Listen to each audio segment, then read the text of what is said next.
We have a 1960 Dodge Matador. I had one like this whenever I got out of the service. I called my dad from overseas and said, I want a car at the airport with a tank full of gas when I arrive, and one like this was sitting at the airport when I arrived home. It's really the first car that I owned, and it was kind of a unique car. There wasn't very many of them made, and I liked the styling, so I started looking for one. I bought it out of California. I had it trailered in.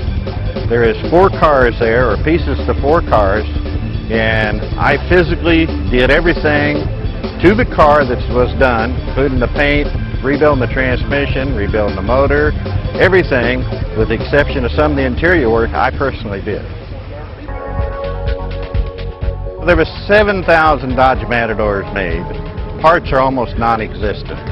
If you can't make it, you are almost out of luck. There is no parts. They made so few cars that their parts are not available at all. So you just make what you can and adapt what you can too. It was rusted out in both sides of the front quarters in front of the rear wheels. There is no metal available for the car at all. So I had to hand make those, and I made them with a blowtorch and a hammer to make the pieces to fit and get the lines and everything in it. It's the only year they made the car, so that makes it unique in that sense. And I like the design. Virgil Exner was the designer at Chrysler that designed it. He was into fins. The fact is, I guess he's the one that created all the fin deal. And I just really like the way it looks. It looks like it's moving when it's standing still.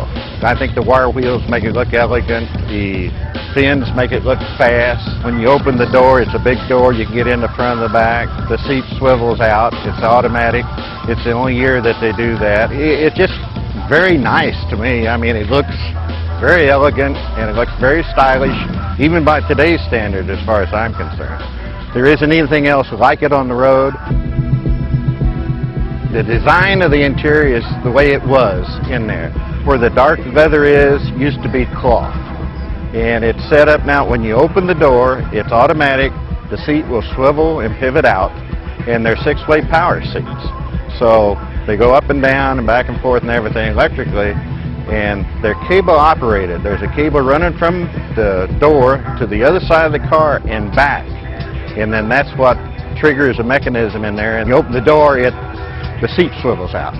The steering wheel is an option that they come out with. It has a chrome inner ring in it that you can see. They put a clear plastic on the outside of it with metal flake in it, and so whenever the sun shines off of it or you turn it, it actually sparkles.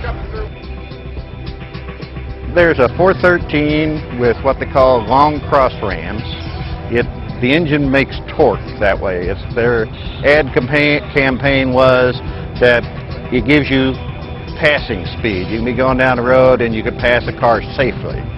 And with the engine I got in there, it's producing a little over 500 horsepower and a little over 1,000 foot-pounds of torque.